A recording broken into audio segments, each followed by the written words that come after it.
Hello and welcome to Advit humanity classes. आज हम class 12th के हिस्ट्री के चैप्टर 2 करने जा रहे हैं और इसमें हम देखेंगे किंग, फार्मर और टाउन्स के बारे में। ये 6th सेंचुरी BC या उसके आसपास का पीरियड है और हम उसी पीरियड से आगे प्रोसीड करेंगे और इसमें समझने की कोशिश करेंगे किस तरह से फर्स्ट मौर्य एम्पायर इंडिया में शुरू हुआ, फार्मर्स का क्या कंडीशन था, उसमें किस तरह से खेती बाड़ी एक्सपैंड हुआ, and also we will study about the emergence of 16 Mahajanapadas. ठीक है, और इमर्जेंस ऑफ 16 टाउन्स जो है उस समय शुरू हुआ था, इमर्ज हुआ था, इसके बारे में पढ़ेंगे हम इसे क्वेश्चन आंसर फॉर्म में करने जा रहे हैं। और अगर आपने मेरे चैनल को सब्सक्राइब नहीं किया, सब्सक्राइब कर दे, लाइक और शेयर करें, and also press the bell icon so that you get the notification whenever any new videos are uploaded. So let us begin the chapter. ठीक है, सो पहला क्वेश्चन है इसमें, why was the 6th century BC a turning point in the Indian history. क्यों 6th century BC? ठीक है, ये हम फर्स्ट सेंचुरी से पहले 600 साल पहले की बात कर रहे हैं। क्यों ये टर्निंग पॉइंट था? The 6th century BC saw rise of state cities and wide spread use of iron.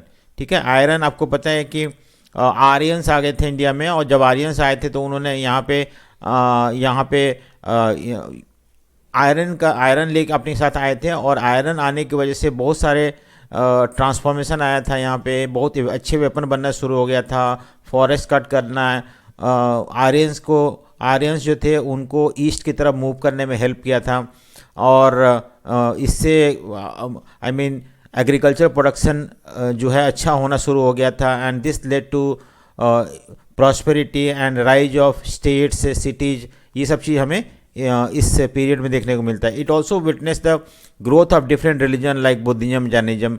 India में और भी दूसरे कंट्री में बहुत सारे धर्म जो है वो इमर्ज हुए थे। So that is why it is called turning point in the history of 6th century BC is known as turning point in the history of India. ठीक है, in the world in fact. So what were the two forms of government during 6th century? किस तरह के दो तरह के government होते थे? 16 states known as Mahajanpada emerged at that time. Some of them like Magadha was ruled by hereditary king. तो कहीं कहीं राजा सिस्टम भी रूल करते थे। मैंने बताया कि 16 महाजनपदास के बारे में। महाजनपदा जो थे शहर थे जो कि इमर्ज हुए, और स्लोली वो सिटी जो था इमर्ज इनटू किंगडम। वहाँ पे राजा रूल करते थे, या अदर स्टेट लाइक वजी वर ओलिगार्की मतलब ruled by rich people, were power और share number of men collectively called rajas. तो ये भी था।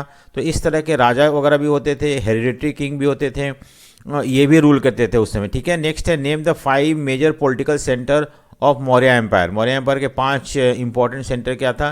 Pataliputra, that is today it is called Patna. Takshashila जो था ये भी एक इंपॉर्टेंट था। उज्जैन, होशाली and Swarnagiri. So these are the 5 major political center of Maurya Empire. Why was 1830 regarded as the period of development of epigraphy? Epigraphy मतलब होता है कि क्यों 1830 को हम period of development of epigraphy, inscription के बारे में हमें समझ पाए थे उस समय। सो James Prinsep of east India company decipher मतलब पढ़ना, ब्राह्मी एंड खरोस्ती स्क्रिप्ट। ये स्क्रिप्ट जो कि अशोका जितने भी सारे ऑर्डर वगैरह इंस्क्रिप्शन थे अशोका के, वो ब्राह्मी स्क्रिप्ट में था और खरोस्ती स्क्रिप्ट में था।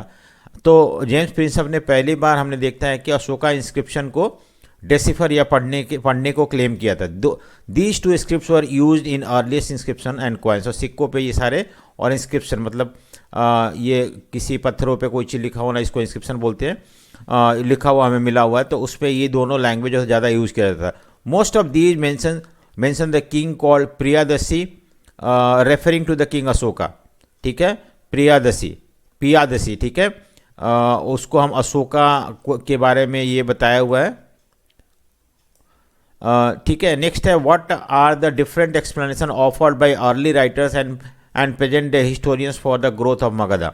इंपॉर्टेंट क्वेश्चन है, आता है। ठीक है, कि क्या कारण जो मगध जो है इतना बड़ा एम्पायर बनता है, मौर्य एम्पायर वहाँ पे शुरू होता है, उससे पहले और भी कुछ एम्पायर सिस्टम थे। तो क्या कारण था कि मगधा आउट ऑफ 16 महाजनपदा मगध सबसे स्ट्रांग बन के आया?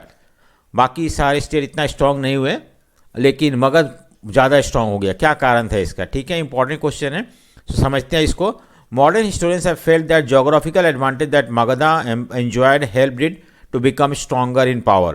देखो geographical advantage यानी कि फॉरेस्ट था, रिवर था वहाँ पे, माउंटेन से घिरा हुआ था, and number of other factor that led to rise of Magadha as strong among the all the Mahajanapada. It had rich natural resources which were used to make agricultural tools and weapons. So वहाँ पे resources था अच्छा, iron ore था, ये सब copper वगैरह था, जिसकी वजह से एग्रीकल्चरल टूल्स वगैरह बनाए गए, वेपन्स बनाए गए, and these agricultural tools help in the increase in production of these area.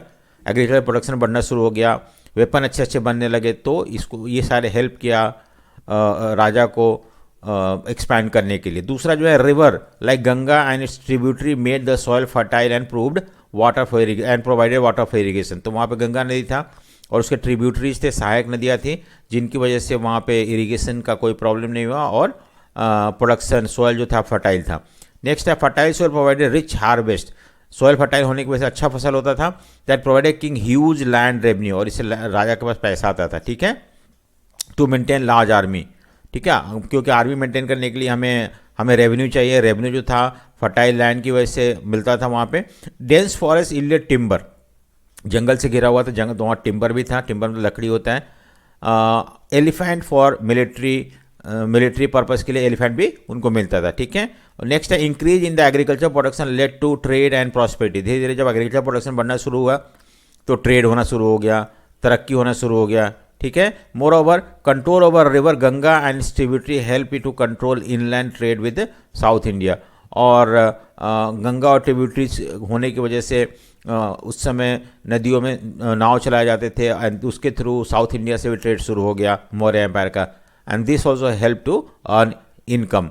Both the capital Rajgir, ठीक है, कैपिटल एंड पाटलिपुत्रा. पहले राजगीर कैपिटल था and later on it was shifted to Pataliputra. Was strategically placed, बहुत इंपॉर्टेंट जगह पे था. Rajgir was surrounded by hill on the all the sides, इसलिए attack करना बहुत मुश्किल था. While the Pataliputra was protected by Ganga and tributary, नदियों से घिरा हुआ था तो कोई आसानी से अटैक नहीं कर सकता था. सो ये भी एक कारण है जिसकी वजह से मगध को कोई अटैक नहीं करके उनको डिस्ट्रॉय नहीं कर पाया, और मगध दूसरे राज्यों को हराते गया और अपना पावर को एक्सपैंड करते गया. ठीक है, नेक्स्ट है द अर्ली बुद्धिस्ट एंड जैना writer all attributed its growth to policy of individuals. ठीक है, कुछ लोग ये बोलते हैं कि वहाँ पे राजा जो थे बहुत एम्बिशियस थे पाटलिपुत्रा के, और उन्होंने अपने एम्बिशन को पूरा करने के लिए मगध के पावर को एक्सपैंड करने की कोशिश करी, दूसरे राज्यों को डिफीट करने की कोशिश करी. Ruthless ambition king like Bimbisara, Ajatashatru, Mahapadmananda Nanda dynasty के थे. उससे पहला डायनेस्टी के जो थे वो बिम्बिसार और अजातशत्रु थे. Ministers were efficient who helped implement there policies, और मिनिस्टर भी इतने एफिशिएंट थे कि उन्होंने जो राजा का पॉलिसी था उसको इम्प्लीमेंट किया. And that led to rise of Magadha as a powerful among all the 16 Mahajanapadas. ठीक है, सो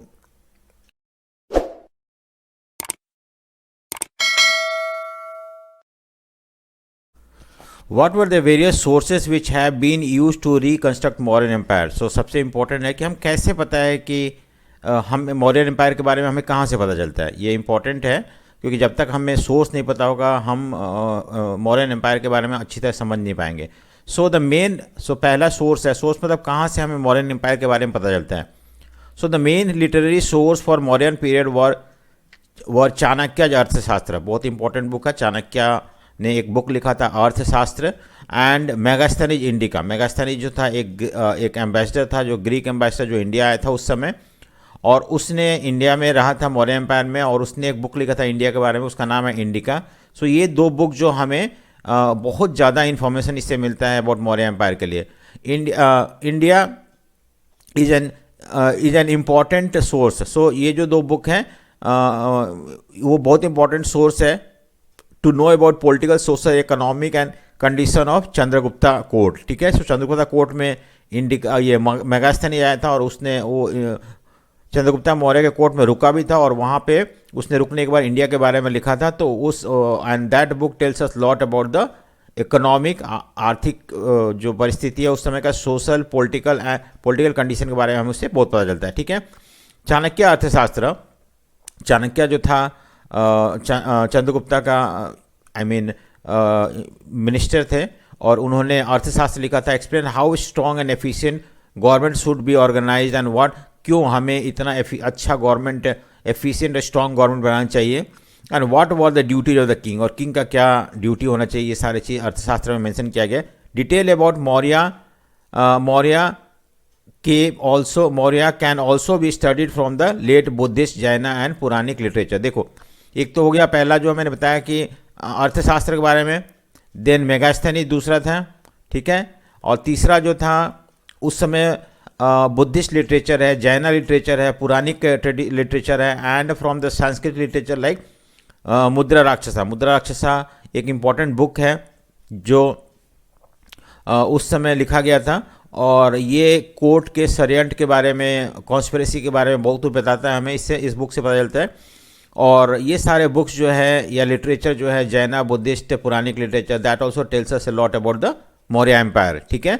सो नेक्स्ट थर्ड जो है, मोर वैल्यूएबल फॉर आर्कोलॉजिकल। ये तो हो गया ऊपर लिटरेरी सोर्स हो गया जो बुक्स वगैरह से मिलता है, लेकिन आर्कोलॉजिकल जो खुदाई में हमें सामान मिला हुआ है ये भी, या वैसे जो मिला हुआ है, that also tells a lot about the Maurya empire, specially Ashoka edict. Ashoka ने बहुत सारे पत्थरों पे इंस्क्रिप्शंस लिखवाए थे, और उससे भी हमें बहुत कुछ पता चलता है। Ashoka was the first ruler who inscribed his message on the stone surface, rocks and polished pillars.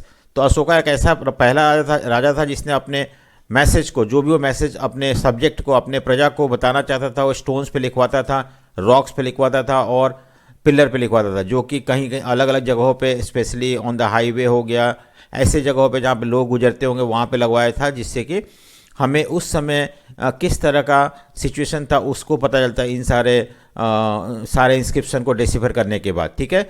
Mostly inscription were written in प्राकृतिक लैंग्वेज है, लोकल लैंग्वेज है वहाँ उस समय उस एरिया का, which was language of the common people. They throw light on the extent of Ashoka's empire and his administration and propagation of Buddhism and dhamma. देखो क्या क्या बताया हुआ कि हमें अशोका के एम्पायर के बारे में पता चलता है इन इंस्क्रिप्शन से, अशोका का एम्पायर कितना बड़ा था, उनका एडमिनिस्ट्रेशन था, एडमिनिस्ट्रेशन मतलब होता है कि शासन व्यवस्था क्या था, और अशोका ने कलिंग वार के बाद बुद्धिज्म अडॉप्ट कर लिया था, और किस तरह से बुद्धिज्म को उसने फैलाया था, प्रोपोगेट किया था।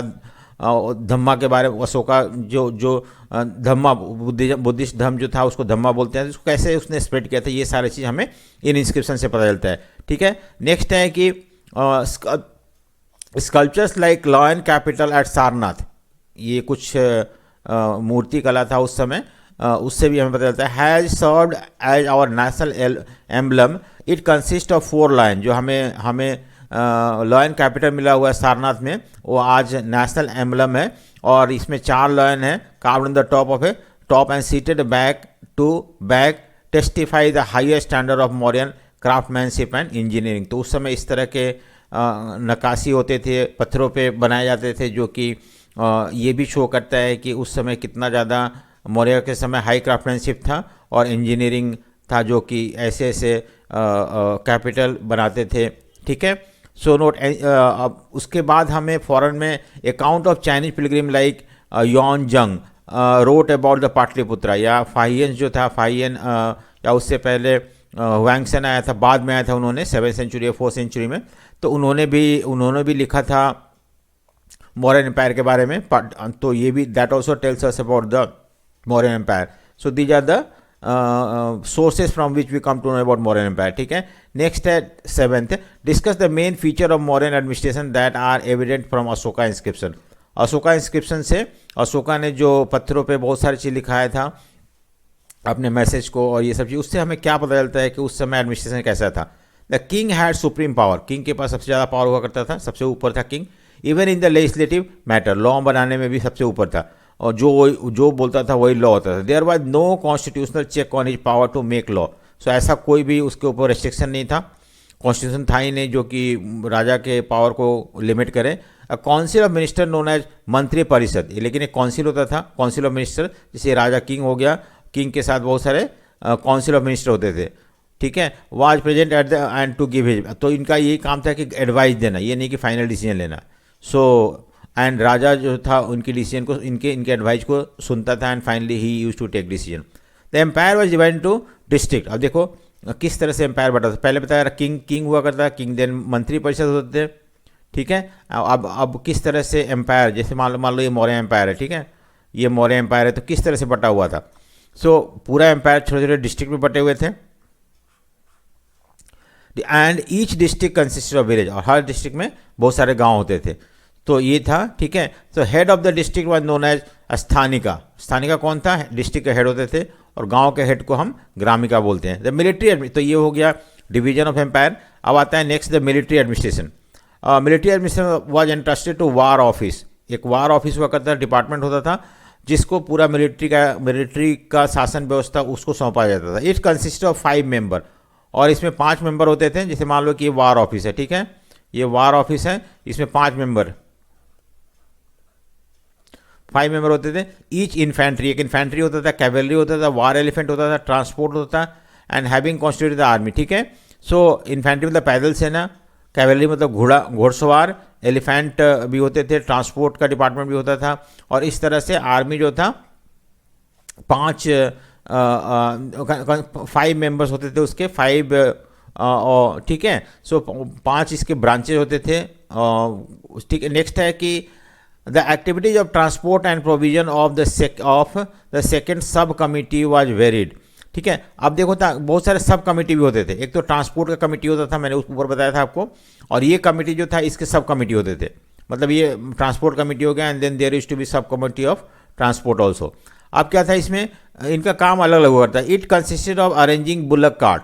अब इनका काम क्या होता है ट्रांसपोर्ट कमेटी का, कि जब भी उन्हें बुलक कार्ड अरेंज करना, टू कैरी इक्विपमेंट, मतलब लड़ाई हो रहा है तो वहाँ पे इक्विपमेंट लेके जाना, preparing food for the soldier, जो लड़ाई में सोल्जर लड़ रहे हैं उनके लिए फूड प्रिपेयर करना। तभी तो उनके आर्मी बहुत स्ट्रांग थे, क्योंकि उनको सारा हेल्प करने के लिए अलग अलग कमेटी बनाया हुआ था। फोडर फॉर द कैटल, जो हॉर्स वगैरह, एलिफेंट वगैरह जो वार लड़ रहे हैं उनके लिए खाना चारा पहुंचाना। Recruiting servant and artisan to look after the soldiers, तो सोल्जर्स को ध्यान रखने के लिए ये था आपका सर्वेंट वगैरह, आर्टिसंस वगैरह होते थे। सो इस तरह से, सो दैट सोल्जर्स बिना कोई केयर के लड़ाई लड़ सके। नेक्स्ट था the king was the final authority of appeal. अगर मान लो अब ये कोर्ट का हो गया, ठीक है, ये कोर्ट हो गया, कोर्ट में क्या था। सो यहाँ पे हमने क्या देखा, सबसे पहले तो किंग के बारे में बताया हुआ है, ये किंग है और काउंसिल ऑफ मिनिस्टर्स है, पहला पॉइंट हो गया। दूसरा पॉइंट हमें बताया हुआ है कि किस तरह से empire was divided, division of empire, इसके 2 पॉइंट है इसके अंदर। फिर मिलिट्री एडमिनिस्ट्रेशन तीसरा है, मिलिट्री एडमिनिस्ट्रेशन, ठीक है। और उसके बाद हम देखते हैं कि नेक्स्ट जो है कोर्ट के बारे में, king was the final authority of appeal. जैसे आज सुप्रीम कोर्ट होता है, हम नीचे कोर्ट होते हैं और फाइनली हम सुप्रीम कोर्ट तक जा सकते हैं, और जो सुप्रीम कोर्ट का फैसला होगा वही सब पे लागू होगा। उसी तरह किंग का जो फैसला था फाइनल था। Justice was administered by 2 court, उसमें 2 कोर्ट होते थे। एक तो धर्मास्थिया और कंठक शोधका, ठीक है, ये 2 कोर्ट होते थे। Generally Brahmins who were learned in law and decided debt and property dispute. तो इस तरह से डेट मतलब कर्जा वगैरह का डिस्प्यूट, झगड़ा होता था या प्रॉपर्टी का झगड़ा होता था, ये सारे डिसाइड करते थे। तो ये जो धर्मास्थिका जो थे ना, ये आपका जो था वो आप ये सिविल कोर्ट मतलब डेट वगैरह हो गया या प्रॉपर्टी वगैरह का डिस्प्यूट, ये सॉल्व करता था। सिविल कोर्ट था, जैसे आज सिविल कोर्ट हुआ करता है। और ये क्रिमिनल कोर्ट था, कंठक शोध का जो था क्रिमिनल कोर्ट था। कंठक शोध का court were presided over by royal officials and dealt with the criminal offences, ठीक है। At village level village elders decided the petty. अगर गांव में कोई प्रॉब्लम होता था तो गांव के जो एल्डर होते थे वो डिसाइड करते थे। इस तरह से कोर्ट सिस्टम था। तो ये कोर्ट हो गया। नेक्स्ट है पाटलिपुत्र अकॉर्डिंग टू मेगास्थानी। जब मेगास्थानी मैंने बताया था कि एक ग्रीक एम्बेसडर था जो इंडिया आया था, और वो चंद्रगुप्ता मौर्य के समय मगध में रुका भी था, और उसने एक बुक लिखा था जिसका नाम है इंडिका। उससे हमें क्या पता चलता है कि Pataliputra Magadh was administered by 6 band of all committees consisting of 5 member. तो 6 कमिटी होते थे। जैसे मान लो ये 1 कमेटी, 2 कमेटी, 3, 4, 5, 6 कमेटी, और हर में 5 मेंबर थे। सो 5 मेंबर हुआ करते थे हर कमेटी में। तो इस तरह के 6 कमेटी थे, और हर कमेटी का अपना कोई काम फंक्शन इंटरेस्टेड की दिया हुआ था करने के लिए। जैसे each such committees had a specific function to perform.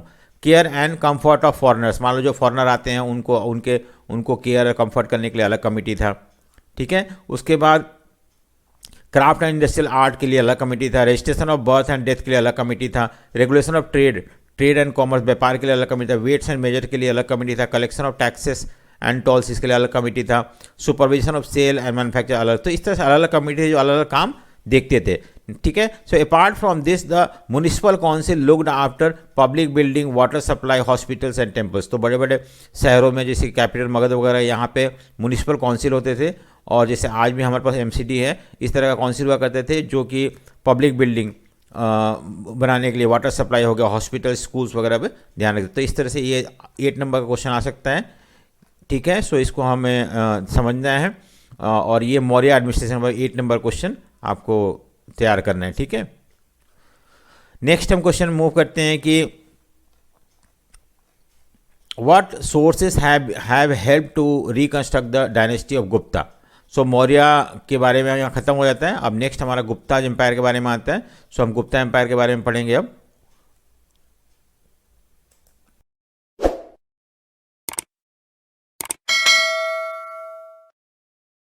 तो नेक्स्ट हम गुप्ता कर रहे हैं, 8th क्वेश्चन गुप्ता से शुरू हो रहा है। नेक्स्ट है कि देखो यहाँ पे what sources have helped us to reconstruct the dynasty of Gupta, what was the notion of kingship. तो हमने जैसे मौर्य का सोर्सेस देखा था, अर्थशास्त्र, मैगास्थनीज का इंडिका और ब्राह्मणिकल जो बुक थे, ये सब चीज़, बुद्धिस्ट, जैना लिटरेचर।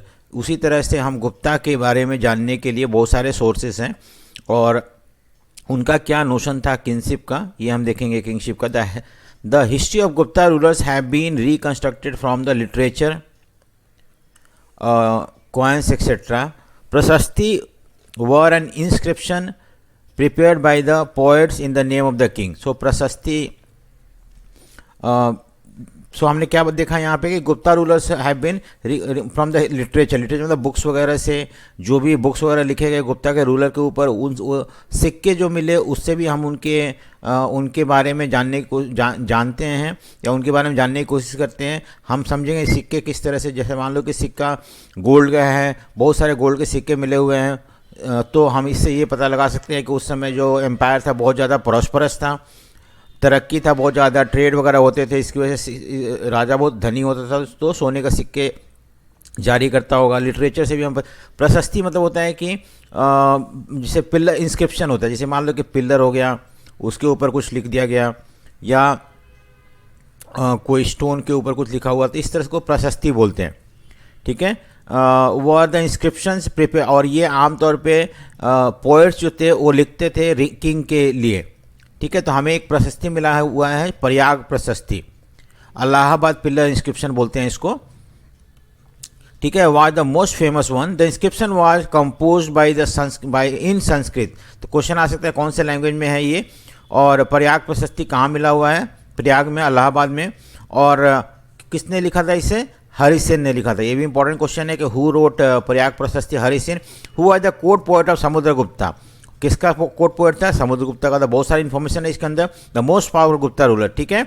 तो प्रयाग प्रशस्ति जो है हरिसेन ने लिखा था, जो समुद्रगुप्ता के बारे में, ये पिलर इंस्क्रिप्शन है, ठीक है। मेनी किंग नेक्स्ट है कि many kings dependent on samanta who maintain themselves through local resources including control of land. तो सामंत सिस्टम, सामंत हम एक इम्पॉर्टेंट कंसेप्ट हमें अभी यहाँ देखने को मिलता है। जैसे मान लो ना किंग होते थे, ठीक है। तो किंग जो था, ये किंग है और ये बहुत बड़ा एम्पायर है गुप्ता एम्पायर। तो किंग जो थे वो सामंत, यहाँ पे एक सामंत है, सामंत, इस तरह सामंत, इसको सिस्टम बोलते हैं, सामंत व्यवस्था बोलते हैं, जिसमें कि ये लोग देवर द, जैसे कि हम फ्यूडलिज्म जो था यूरोप में एक सिस्टम था, फ्यूडलिज्म, उसी तरह का सिस्टम सामंत सिस्टम जो था इंडिया में शुरू किया गया था। यहाँ पे ये जो थे ज़मीन के मालिक होते थे, इनको बहुत बड़े लैंड होते थे सामंत के पास, और इन लोग जो थे आर्मी मेंटेन करते थे, रिसोर्सेज को कंट्रोल करते थे। Samanta offered homage and provided military support, और जब भी राजा को जरूरत पड़ता था they used to ask help from the samanta within their empire, and they have to support both militarily and financially to king at the time of war. So this is called samanta system, जो कि उस समय शुरू किया गया था। Next है powerful Samanta could become, अगर सामंता बहुत पावरफुल है तो धीरे धीरे आस पड़ोस के जो सामंत को डिफीट करके राजा बन सकता था, ठीक है। Might find themselves to be reduce to the position of subordination, और किंग हो सकता है कि वो उसका सामंत बन जाए, सामंत किंग बन सकता है, ऐसा डिपेंड करता था कि हाउ मच पावर है सामंता यूज टू होल्ड, ठीक है। तो ये हमने क्या देखा इसके अंदर कि सोर्स क्या था, लिटरेचर, सिक्के थे, प्रशस्ति था। प्रशस्ति के बारे में हमें बहुत इंपॉर्टेंट बताया हुआ है यहाँ पे। समुद्रगुप्ता ने के लिए हरिसेन ने एक इलाहाबाद पिलर इंस्क्रिप्शन या प्रयाग प्रशस्ति लिखा था, और वो हमें समुद्रगुप्ता के बारे में या गुप्ता एम्पायर के बारे में बहुत कुछ बताता है। उसके बाद सामंत सिस्टम के बारे में मैंने बताया। नेक्स्ट क्वेश्चन है what were the new kingdom that emerge in the Deccan and south. तो इस समय मतलब होता है कि ये 320 AD में गुप्ता एम्पायर का एस्टैब्लिशमेंट हुआ था, मौर्य एम्पायर का डिक्लाइन के बाद। और उस समय साउथ में कौन कौन से किंगडम थे? So the new kingdom that emerge including chieftains of Chola, Chera and Pandya in Tamil Nadu, Tamil area यानी कि साउथ इंडिया में। और ये लोग जो थे stable as well as prosperous भी थे, स्थिर थे एंड बहुत धनी भी थे एम्पायर थे इन लोग। इनके टेम्पल बिल्डिंग वगैरह से हमें ये पता चलता है कि they were very prosperous and rich kingdom. We know these kingdom, हम अभी इन सारे साउथ इंडिया में जो किंगडम थे उनके बारे में कहाँ से पता चलता है? संगम टेक्स्ट या संगम literature which contain poet describing the chief and the ways in which they acquired and distributed resources। तो ये जो संगम लिटरेचर जो है बहुत इंपॉर्टेंट है, क्वेश्चन आता है इसके ऊपर कि how do we know about the Chera, Chola, Pandya और साउथ के किंगडम के बारे में? तो संगम लिटरेचर से, ठीक है। ये लिटरेचर तो पोएट्स ने लिखा था, और इसमें जो चीफ थे उनके बारे में डिस्क्राइब किया हुआ, उनके अचीवमेंट्स के बारे में बताया हुआ, और ये भी बताया हुआ कि कैसे ये रिसोर्सेज को एक्यूमुलेट करते थे, इकट्ठा करते थे, and how they used to distribute their resources. All these are mention in these text, ठीक है। So who were Sakas? देखो साकाज कौन थे? The people of Central Asian origin who had established kingdom in northwestern and western part of the subcontinent and derived their resources from the long distance trade। तो देखो एक तो साकाज जो थे ये कहाँ के थे? सेंट्रल एशिया के थे इन लोग, ओरिजिन था इनका। सेंट्रल एशिया मतलब होता है कि साउथ ऑफ रशिया जो पार्ट है वहाँ पे मंगोलिया वगैरह ये सब चीज़ को सेंट्रल एशिया बोलते हैं हम। तो इन्होंने ये यहाँ का ओरिजिन थे, लेकिन इन्होंने अपने आप को इंडिया में north western and western part of India सब कॉन्टिनेंट, उस समय इंडियन सब कॉन्टिनेंट था, और वहाँ पे जैसे कि मान लो ये है आपका, तो ये क्या बता रहे हैं? नॉर्थ वेस्टर्न इस पार्ट में और वेस्टर्न पार्ट इस पार्ट में उन्होंने अपने आप को इस्टेब्लिश कर रखा था, ठीक है। और इनका जो मेन सोर्स ऑफ इनकम था, आमतौर पे राजाओं का main source of income land revenue होता है, लेकिन इनका ट्रेड से इनको बहुत ज़्यादा प्रॉफिट, क्योंकि इस यहाँ से सिल्क रूट होकर गुजरता था और उस सिल्क रूट को ये कंट्रोल करते थे। सो इस तरह से they use to have lot of money revenue through the trade. Next है their social origins were however often obscured. हमें पता नहीं है उनका क्या सोशल ओरिजिन था, ये सब हमें उतना ज़्यादा पता नहीं, क्योंकि north western part of India, I mean central Asia से आए थे, ठीक है। तो Sakas but they ruled India in the western part of India. Next है what strategy were adopted to for increasing agriculture production in 6th century. 6th century BC में हम बात कर रहे हैं, बहुत पहले की बात, मौर्य आने से पहले किस तरह से एग्रीकल्चर प्रोडक्शन इंक्रीज करने की कोशिश करी गई थी। One strategy to increase agriculture production was to shift to plough agriculture, which spread in fertile alluvial valley, river valley of the Ganga and Kaveri, ठीक है। सो देखो यहाँ पे पहले जो था प्लॉ मतलब हल के द्वारा खेती बाड़ी किया जाना शुरू कर दिया गया। इससे जो था बहुत मिट्टी को हम इजीली सफल कर सकते हैं और ज़्यादा ग्रो कर सकते हैं। सो ये एक strategy that is shift to plough agriculture, ठीक है। याद रखना पहला पॉइंट है शिफ्टिंग टू प्लॉ एग्रीकल्चर। और कहाँ पे किया गया? जैसे कि मान लो कि अब इंडिया में तो पहले तो शुरू में हड़प्पन सिविलाइजेशन यहाँ पे था, बट जब आर्यंस आए तो Aryans they start moving towards eastern part of India. So Punjab से they started moving towards Haryana then Delhi and finally UP, Bihar and west Bengal. So यहाँ पे उन्होंने लैंड क्लियर किया, गंगा और गंगा रिवर जो था उसके आसपास का ज़मीन बहुत फर्टाइल था, वहाँ पे वो प्लॉ से खेती करना शुरू किया and this certainly increase the production of the people of that time। ठीक है। द आयरन टिप्ड प्लॉ, देखो अब जो प्लॉ था ना, जिस प्लॉ मतलब होता है कि हल जोतने का जो ये होता है, तो ये अब आयरन के बने हुए होते हैं। ठीक है, आयरन के बने हुए होते हैं और इससे ज़्यादा आसानी से खेतों को जोत सकते थे। Was use to turn the alluvial soil in area which had high rainfall. ठीक है। नेक्स्ट है in some part of Ganga valley production of paddy was dramatically increase by the introduction of transplantation. Transplantation क्या होता है कि जैसे transplantation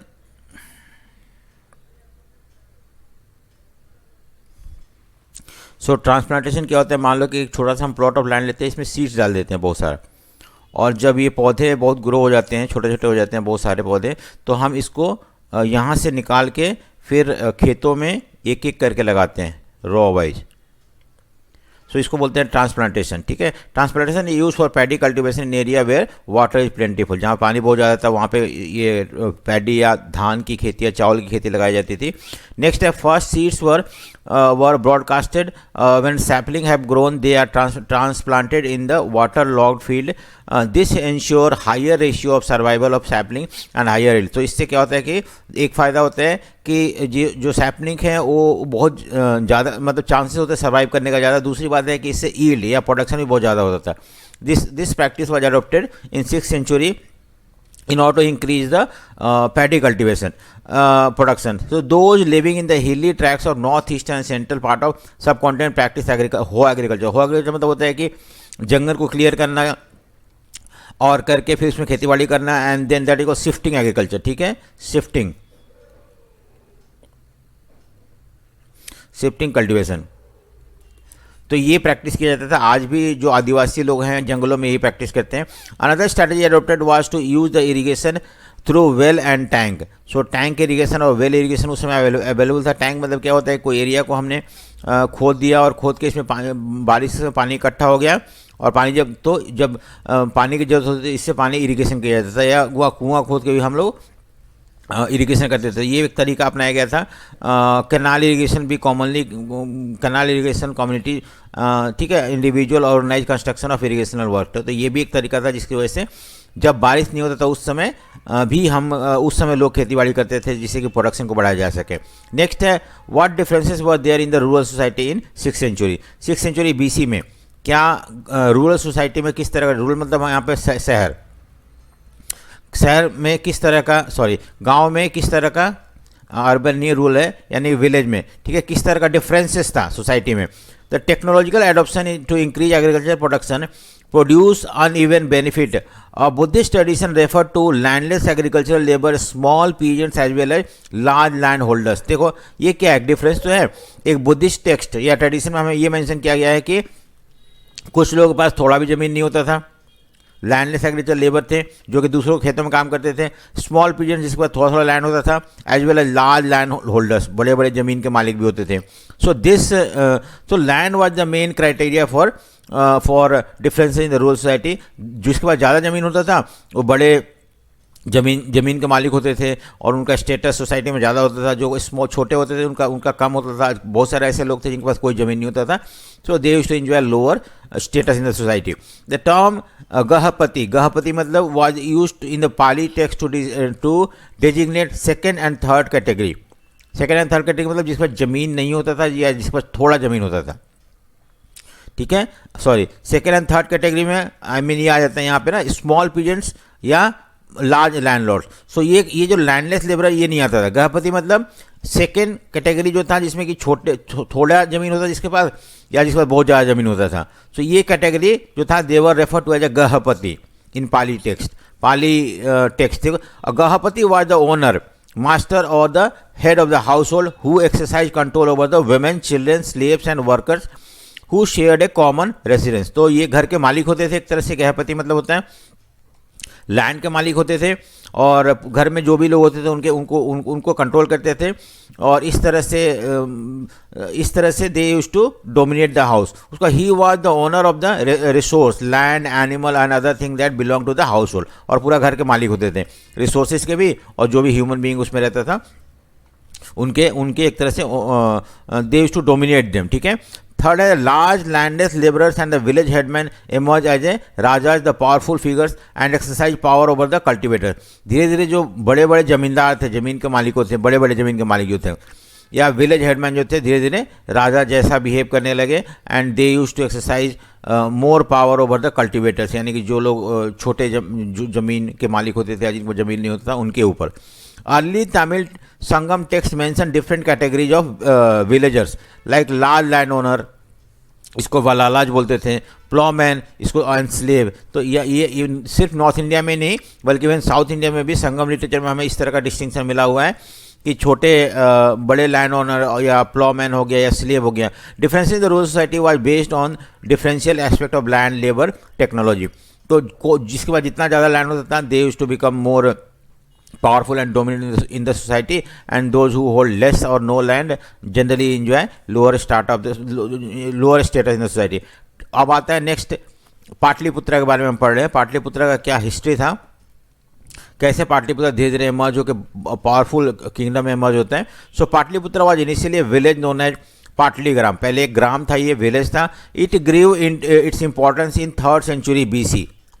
ठीक है, 3rd century BC when Magadha ruler decided to shift their capital to Pataliputra. ठीक है, पहले ये छोटा गांव था 3rd century BC में, लेकिन जब मगध के रूलरों ने अपना कैपिटल जो है पाटली ग्राम शिफ्ट किया तो धीरे धीरे पाटलिपुत्रा बन गया, बड़ा पावरफुल प्लेस बन गया। ठीक है। In 4th century BC Pataliputra become the capital of Maurya empire. Its importance decline by 7th century BC and fell into रूइन।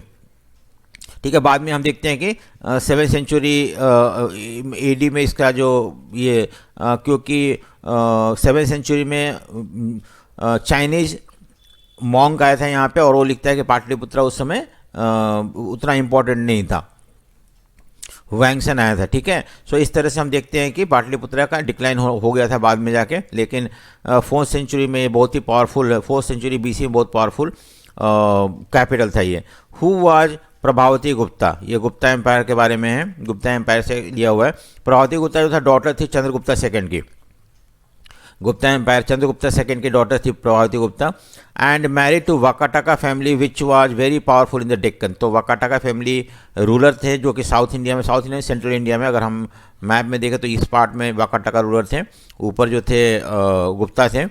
तो इनसे इनकी प्रभावती गुप्ता जो चंद्रगुप्ता सेकंड की बेटी थी, शादी हुआ था वाकाटाका से। Unlike other women she had independent access to land. So ये क्यों मेंशन है कि पहले ये माना जाता था कि औरतें women did not have power, did not have claim over land, उनके पास ज़मीन के मालिक नहीं हो सकते थे। लेकिन प्रभावती गुप्ता जो था इसके पास बहुत ज़मीन था इनके पास, and her situation was exceptional. हो सकता है कि ये अलग हो इनका सिचुएशन, क्योंकि ये राजा की बेटी थी, क्वीन थी, so she might have been holding land, but generally common women जो थी उनके पास एक्सेस नहीं था लैंड का, लैंड उनके पास नहीं होता था, उनके पास ओनरशिप नहीं था लैंड का। Why was the land grant given why was land grant given and to whom. Land grant एक इंपॉर्टेंट एस्पेक्ट था यहाँ पे गुप्ता के समय, कि लैंड ग्रांट मतलब क्या होता है कि ज़मीन दान दे देना मंदिरों को, ब्राह्मणों को, सोल्जर्स को, इस तरह से। So evidence of land grant have been recorded in stone inscription, हमें मिला हुआ है, पत्थरों पे लिखा हुआ, कॉपर प्लेट पे भी मिला हुआ है, which show that the land grants were given to religious institution, Brahmans को मिलता था, later were given to local feudal lords, यानी कि सामंत वगैरह को भी लैंड दिया जाने लगा। सामंत मतलब होता है लोकल लैंड मैग्नेट जिसको बोलते हैं। Land grants varied in size from a small plot to vast stages of uncultivated land. So हो सकता है छोटा लैंड ग्रांट हो या बड़ा भी हो सकता था। Some historians have felt that the land grants were given to rulers by ruler in order to extend agriculture to new area. जैसे मान लो कि कोई एरिया, ये एरिया है, ठीक है, यहाँ पे खेती बाड़ी अच्छा होता है, बट ये फॉरेस्टेड लैंड है, ये जो है फॉरेस्ट लैंड है या नॉट गुड फॉर कल्टिवेशन, तो इस ज़मीन को किसी को दान दे दिया जाता था कि जब ये ज़मीन उनके उनके अंडर आएगा तो वो उसको यूज करेंगे, क्लियर करेंगे, and they will convert this land into agriculture land. So agriculture land को एक्सटेंड करने के लिए दान दिया जाता था या डोनेट किया जाता था, लैंड ग्रांट दिया जाता था। Other have felt that kings were losing control over Samanta, so they tried to win them by making land grant। तो कभी कुछ लोग तो ये भी मानना था कि राजा जो अपना पावर कम हो रहा था और उस पावर को दोबारा से गेन करने के लिए सामंत मतलब मैंने बताया ना कि जो लैंड मैग्नेट होते थे, फ्यूडल लॉर्ड होते थे एक तरह से, उनको लैंड ग्रांट दिया जाता था जिससे कि उनको सपोर्ट मिल सके किंग को, और किंग अपने आप को दोबारा से स्टैब्लिश कर सके। ठीक है, so the king started to lose control. They wanted to present a show of power, they gave land grant. और कभी कभी ये भी बोला जाता है, वही एक्सटेंशन है लास्ट पॉइंट का, कि जब किंग का पावर कम होने लगा तो अपने आप को शो करने के लिए कि वो पावरफुल है, वो लोग लैंड ग्रांट देना शुरू कर दिए। सो दिस इज द तो whom it is given and why it was given, that is mentioned in this question। so next question हम मूव करते हैं। name the social classes which have issued coins and what light does it throw on the economy of that time। मैंने शुरू में बताया था coins हमें source of information है पुराने राजाओं के बारे में जानने के लिए या इकोनॉमी के बारे में, सोशल कंडीशन के बारे में जानने के लिए। तो देखते हैं कैसे कॉइन्स जो थे वो एक सोर्स ऑफ इंफॉर्मेशन था। Symbols found on many punch mark coins are associated with many ruling dynasty and suggest that these were issued by the king. देखो पंच मतलब होता है कि मान लो सोने के सिक्के या कॉपर हो गया या कोई मेटल को पंच करना। पंच मतलब यहाँ पे कुछ होल कर देना या किसी भी तरह का सिंबल उस पर पंच करना, इसको पंच मार्क कॉइन बोलते थे। पहले जो था सिक्के पंच मार्क कॉइन होते थे मौर्य के समय। First coin to have name and, तो पहले जो था सिर्फ कुछ सिंबल वगैरह कुछ पिक्चर वगैरह पंच किए होते थे।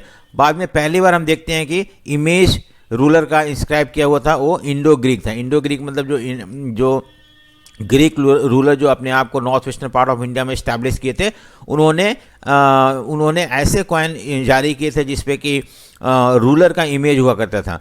ठीक है, सो अगर मान लो ये कहीं मिला हुआ तो हम इससे ये कंक्लूड कर सकते हैं कि उस किंग का रूल वहाँ पे होगा। द फर्स्ट गोल्ड कॉइन, सोने के सिक्के जो था कुशाना, ये भी सेंट्रल इंडिया से आए थे, उन्होंने इशू किया था। And have been found in several sites of north India and central Asia. Central Asia में मिला हुआ, नॉर्थ इंडिया में मिला हुआ, north western part of India में मिला हुआ। तो इससे ये शो करता है कि कुशाना का जो रूल था वो इन सारे एरियाज में होंगे। Wide spread use of gold coin indicate that the profitable trade transaction that were taking place. अगर बहुत ज़्यादा गोल्ड कॉइन मिलना क्या इंडिकेट करता है कि जो उस समय ट्रेड हुआ करता था, ट्रेड प्रॉफिटेबल होता था, और ट्रेड की वजह से बहुत सारे सोना जो था इनफ्लो होता था इंडिया में या जिस पार्ट में ये मिला हुआ वहाँ पे।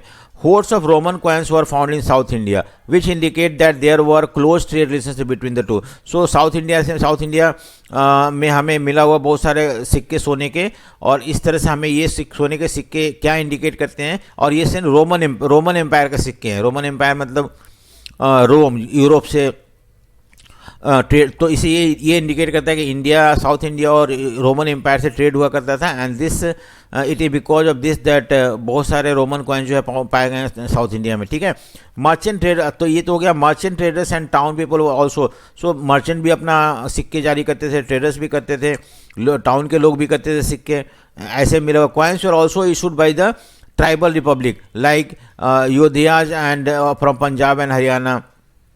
तो ट्राइबल चीफ जो थे वो भी सिक्के इशू करते थे। सो ये सब लोग थे, ये सब ग्रुप थे जो कि सिक्के जारी किए थे। सिर्फ राजा ही सिक्का नहीं जारी किया करता था, इवन ट्रेडर्स, मर्चेंट वगैरह भी सिक्के जारी करते थे। मोस्ट स्पेक्टेकुलर गोल्ड कॉइन्स वर इशूड बाय गुप्ता। ये इंपॉर्टेंट है, गुप्ता जो थे इंडिया में सबसे अच्छा इन द सेंस कि प्योर गोल्ड के सिक्के इशू किए। Their coins help to study long distance transaction from the which they king benefited. तो इससे ये पता चलता है कि उनका लॉन्ग डिस्टेंस ट्रेड हुआ करता था और जिससे किंग को बहुत ज़्यादा फायदा हुआ करता था।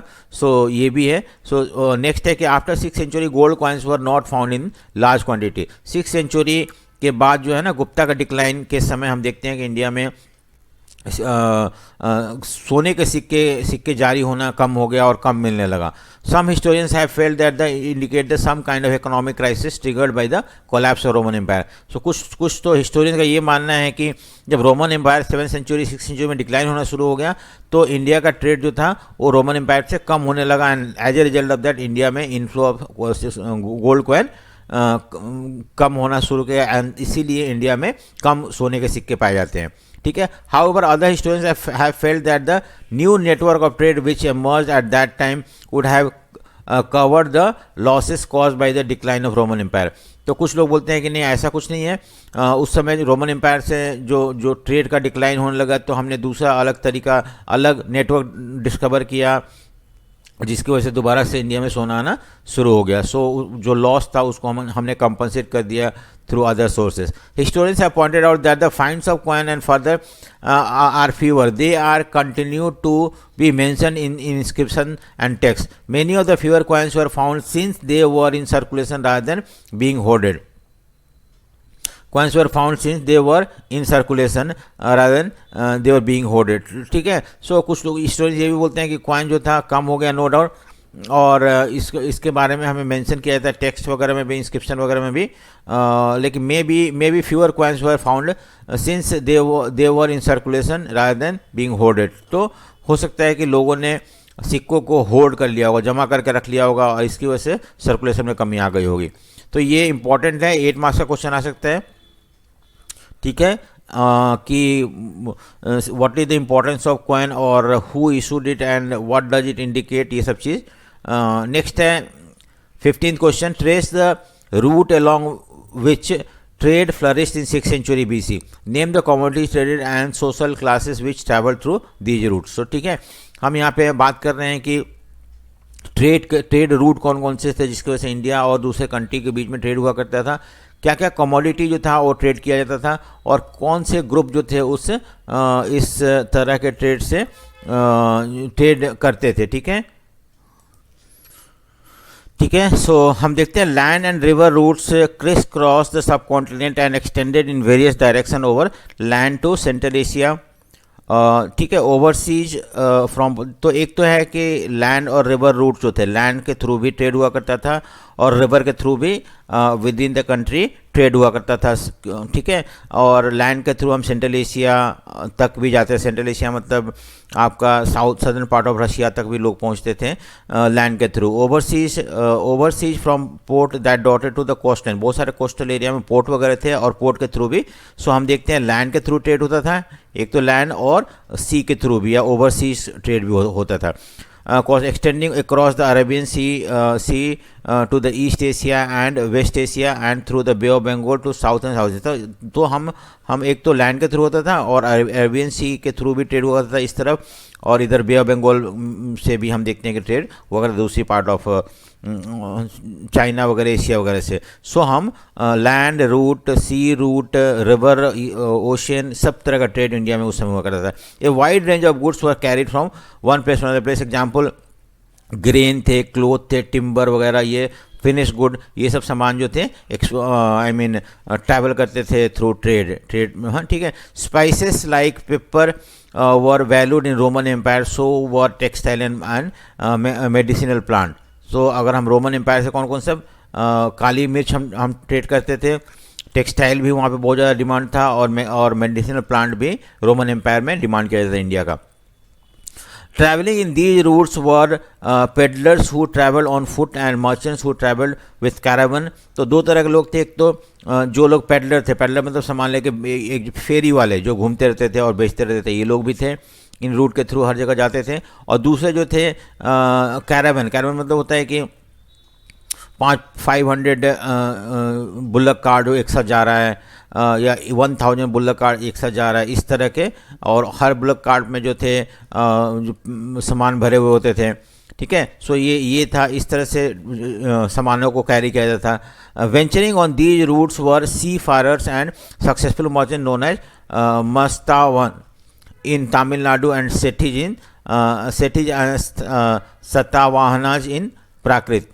ठीक है. सो ये सारे कम्युनिटी थे. सेठिज हो गए, सतावाहनाज हो गए, और मस्तावन, ये कम्युनिटी थे जो कि इन्वॉल्व होते थे ट्रेड में, मर्चेंट कम्युनिटी थे, ठीक है। उसके बाद तो ये सब हो गया कि कैसे ट्रैवल किया जाता था, कैरावन के थ्रू या पेडलर्स होते थे, और कौन कौन से लोग इन्वॉल्व थे, और इसमें क्या क्या आइटम जो था ट्रैवल करते थे दूसरी जगह बेचने के लिए, और सी रूट और लैंड रूट के बारे में बताना है, ठीक है। नेक्स्ट है list some of the problem faced by epigraphist. Epigraphist मतलब जो इंस्क्रिप्शन लिखने वाले लोग, जो इंस्क्रिप्शन को पढ़ते हैं और समझने की कोशिश करते हैं पास्ट के बारे में, उन्हें क्या क्या प्रॉब्लम फेस करना पड़ता है। सो एपिग्राफी इंपॉर्टेंट क्वेश्चन है और आता है, ठीक है। हम देखते हैं इसमें कि epigraphy face certain technical limitation on many inscription letters were faintly engrave. मान लो कि कुछ में कुछ लिखा हुआ है पत्थरों पे, और लेटर जो है इतना ज़्यादा फेंट है कि हम उसको समझ नहीं पाते क्या लिखा हुआ है, और इस तरह से रिकंस्ट्रक्ट करना मुश्किल होता है। दूसरा जो है इंस्क्रिप्शन में भी डैमेज्ड और लेटर में है मिसिंग। कभी कभी हो सकता है मान लो आधा टूट गया हो, ये पार्ट नहीं है हमारे पास, तो हम उसको समझ नहीं पाते हैं, या कोई लेटर जो है वो मिसिंग है। Beside it also it is not always easy to decipher. कभी कभी तो हम पढ़ नहीं पाते हैं क्या लिखा हुआ है, क्योंकि उनका लैंग्वेज समझ में नहीं आता है, स्क्रिप्ट समझ में नहीं आता है, इसकी वजह से मीनिंग, एग्जैक्ट मीनिंग समझ में नहीं आता है। Some of them may be specific to a particular place और टाइम। हो सकता है जब लिखा होगा उस समय का कंटेक्स्ट को ध्यान में रखते हुए इंस्क्रिप्शन लिखा होगा, और आज के कंटेक्स्ट में जब उसको हम डिसिफर करने की कोशिश करते हैं तो कोई मतलब नहीं, मीनिंग नहीं देता है हमें, ये प्रॉब्लम आ सकता है। Not everything which was significant politically और economically may have been recorded in the inscription. हो सकता है कि हर चीज़ को रिकॉर्ड नहीं किया होगा। हाँ, routine agriculture practices, Joy and sorrow of everyday existence might not find any place in the inscription, ठीक है। सो ऐसा नहीं कि इंस्क्रिप्शन हर चीज़ के बारे में बताता है, आपका political, economic, social, common man के लाइफ के बारे में नहीं। ये हो सकता है इंस्क्रिप्शन जो है जो पॉलिटिकली इंपॉर्टेंट हो बहुत ज़्यादा, उसी को मेंशन किया गया हो। So it tells part of people's life और अबाउट द पास्ट। बहुत ज़्यादा कुछ हमें नहीं मिलता इससे, that is another limitation of inscription. Several thousand inscription have been discovered but not all have been deciphered. हमें तो बहुत सारे इंस्क्रिप्शन मिले हुए, लेकिन हम सबको पढ़ नहीं पाए अभी तक। शायद हम पढ़ पाए तो और बेटर अंडरस्टैंड कर पाए पास्ट के बारे में। The content of inscription almost invariably project the prospective of person who commission them. देखो इंस्क्रिप्शन जो था आमतौर पे जो राजा ने बोला है इंस्क्रिप्शन लिखने के लिए, उसको ध्यान में रखकर लिखा जाता था। और ऐसे जो राइटर थे या पोएट वगैरह जो लिखते थे, वो कभी भी गलत नहीं लिखते थे, हमेशा उनको प्रेज करके लिखा जाता था। इसलिए हम ये बोल सकते हैं कि वो एक क्लियर पिक्चर नहीं देता होगा, क्योंकि जो नेगेटिव साइड है that might not find place in the inscription, ये भी एक कमी है उसमें, ठीक है। नेक्स्ट क्वेश्चन हम मूव करते हैं। How was the script of Brahmi deciphered. किस तरह से, आपको पता है कि जेम्स प्रिंसेप ने ब्राह्मी स्क्रिप्ट को पहली बार पढ़ा था, और उससे इस डेसिफर के बाद हमें अशोका एम्पायर के बारे में पता चला, अशोका के बारे में पता चला था।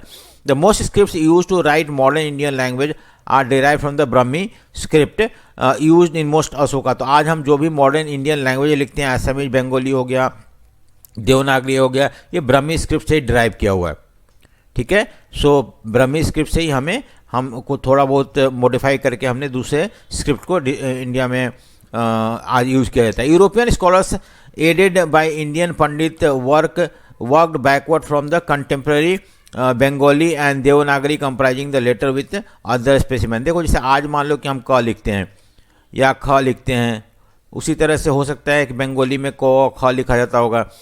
तो कोई ज़रूरी नहीं आज जो स्क्रिप्ट डेवलप हो कि आज इस तरह का क बना है, हो सकता है पहले कुछ और क हो, पहले हम ऐसे क लिखते होंगे, उससे पहले कुछ और होगा। तो हम ना क्या करते हैं कि आज का लैंग्वेज से मान लो 200 साल पहले कैसे लिखा जाता था, फिर और 200 साल पहले, इस तरह से हम बैकवर्ड जाते गए और देखते हैं किस तरह का वेरिएशन है। और जितना हम बैकवर्ड गए हमें ये लगा कि ये ब्राह्मी स्क्रिप्ट से बहुत ज़्यादा मिलता जुलता है। तो इस तरह से जब मान लो कि उस समय क इस तरह होता होगा, तो इसको हमने सोचा कि ये इसका मतलब क होता है, और इस तरह से we try to decipher the Brahmi script. Some scholars sometime assume that these were in Sanskrit although earlier inscriptions were in Prakrit, ठीक है। कुछ लोग बोलते थे संस्कृत में लिखा हुआ है, कुछ लोग बोलते थे प्राकृत में लिखा हुआ है। So it was after investigation by several epigraphists that James Prinsep was able to decipher Ashokan Brahmi script in 1838. Important date आ सकता है कि in which year Brahmi script was deciphered and who deciphered it. James Prinsep ने किया था. और so this was the method he adopted in order to understand और decipher the Brahmi script. ठीक है. How was Kharosthi read? Kharosthi एक script है जो कि अशोकन इंस्क्रिप्शन में मिला हुआ है. The find of Indo Greek king coins have help to reading Kharosthi. These coins contain the name of the king written in the Greek and Kharosthi script. तो हमें बहुत सारे सिक्के मिले हुए हैं Roman empire Indo Greek king के, और उसमें जो राजाओं के नाम लिखे हुए खरोस्ती स्क्रिप्ट में और ग्रीक में लिखा हुआ है. तो इस तरह से हमें खरोस्ती स्क्रिप्ट को पढ़ने में ज़्यादा आसान हो गया, क्योंकि ग्रीक में, और ग्रीक हमें ऑलरेडी पता है, और उसी जैसे मान लो कि यहाँ पे ग्रीक में लिखा हुआ है, नीचे खरोस्ती में लिखा हुआ है, तो हम इनको कंपेयर करके खरोस्ती स्क्रिप्ट को ईजिली समझ पाएँ. European scholars who read the Greek language compared the later. Example, symbol of A could be found in both the script for reading the name of Apollodotus.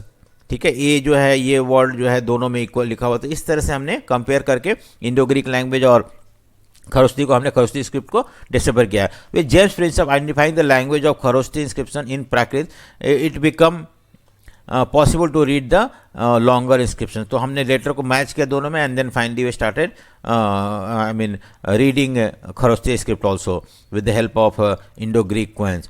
ठीक है. नेक्स्ट है which war transformed Ashoka and why. कौन सा वार के बाद अशोका अपने आप को पूरा बदल लेता है? सो कलिंग वार जो 261 BC में हुआ था उड़ीसा में, कलिंगा उड़ीसा को बोलते हैं. इसमें 1 लाख लोग मारे गए थे और 50,000 लोग कैप्चर किए गए थे. The tremendous loss of human life, बहुत सारे लोग मारे गए इसमें. Suffering that occurred in the war change the Ashoka, और इसके बाद अशोका का लाइफ चेंज हो गया. He gave up the policy of digvijay vijay. Digvijay vijay मतलब कॉन्क्वेस्ट ऑफ टेरिटरी. ठीक है. And adopted the policy of dhamma vijay. अब वो लॉ ऑफ पीटी, अब वो धर्म विजय मतलब दूसरे टेरिटरी को एक्वायर करने के लिए धम्मा यूज करने लगे. He employed his unlimited power and resources to spread the teaching of Dhamma, law of pity. धम्मा जो था बुद्धिज्म से अफेक्ट होके अशोका ने धम्म महामात्रा अपॉइंट किया था, और इन धम्म महामात्राओं ने अशोका के जो बुद्धिज्म था उसको स्प्रेड किया था. और अशोका अब लड़ाई का रास्ता छोड़ के धर्म का रास्ता अपना लिए थे, और उनका अब एक ही मकसद था कि सब जगह वर्ल्ड में बुद्धिज्म स्प्रेड करना और धम्मा स्प्रेड करना. ठीक है. What were the main principal of Ashoka dhamma. Ashoka dhamma जो था उसका क्या मेन प्रिंसिपल था, और वाई वाज दीज इंट्रोड्यूस, क्या मकसद था इंट्रोड्यूस करने का. Ashoka empire consisted of diversified faith, Buddhism, Jainism, Ajivika, who were in conflict with each other. देखो अशोका को ऐसा लगता था कि अशोका के समय बहुत सारे अलग अलग सेक्ट के लोग थे, फेथ के लोग थे, बुद्धिज्म, जैनिज्म, आजीविका, इवन हिंदू ब्राह्मणिकल रिलीजन भी था. तो ऑलवेज इनके बीच में टेंशन रहता था, झगड़ा होता था, कन्फ्लिक्ट होता था, और इससे there was no peace in the society. So in order to maintain unity in his empire Ashoka introduce dhamma consisting of principle which were common to the people. इसमें क्या था कि ट्रुथफुलनेस, सच्चाई, चैरिटी मतलब दान दक्षिणा करना, मर्सी मतलब दया रखना, ये सारी चीज़ जो था, जो कॉमन ह्यूमन वैल्यूज है उसको इंक्लूड करके अशोका ने एक अशोका धम्मा शुरू किया था. ठीक है. Ashoka advise people to respect the elder. उन्होंने बोला कि एल्डर को रेस्पेक्ट करो, टीचर को रेस्पेक्ट करो, मॉन्ग साधुओं को रेस्पेक्ट करो, टू हेल्प द पुअर, गरीबों को मदद करो, और नीडी को, and ask them to treat slave and servant alike, सबको बराबर ट्रीट करो.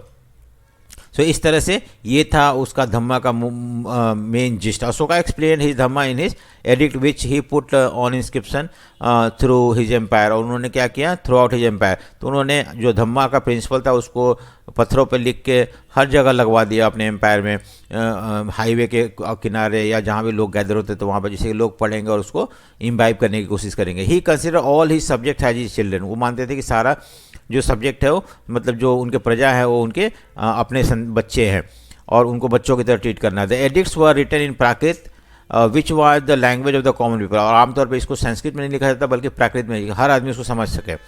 अगर मान लो संस्कृत में लिख देते तो लोग ज़्यादातर 90% लोग समझ नहीं पाते होंगे, इसलिए उसको लोकल लैंग्वेज में लिखा गया जिससे कि हर आदमी आसानी से पढ़ सके और समझ सके।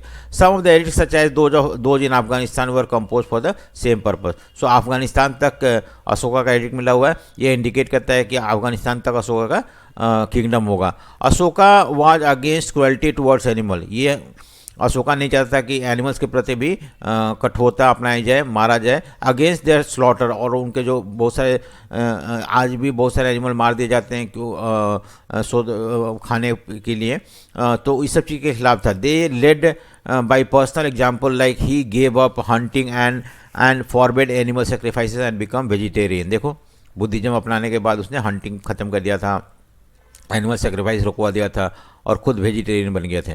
सो in order to spread the his dhamma Ashoka appointed official, इसको हम धर्म महामात्रा बोलते हैं। ये ऑफिशियल थे जो कि अशोका ने अपॉइंट किया था।